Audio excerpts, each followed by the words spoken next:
Nasema huyo mtoto wa kika yetu. Bwana wewe sana. Unajua sisi sasa tumefika kutawala.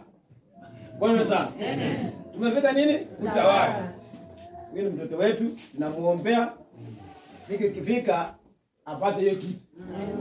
Bwana wewe sana. Amina. Yesu alikuwa mdogo akamdharau. Sasa huyo utasema huyu mdogo sana. Hapana. Kwa Mungu inawezekana. Bwana wewe sana. Kwa Mungu nafanya inawezekana. Ukienda nyumbani ombee mtoto. Bwana sana. Niko na imani kubwa sana. Hata nikiona huyu mama amefurahi sana. Huyu mtoto ni wetu wa karibu hapa.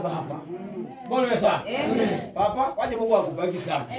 Akuinue sana, ile siku ikifika apite pia kupika. Bwana sana. Mimi nampenda, nashukuru baba wangu.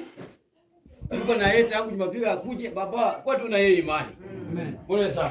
Kwa sababu Mungu ndiye anaweza. Sisi hatuwezi. Bwana sana. Amen.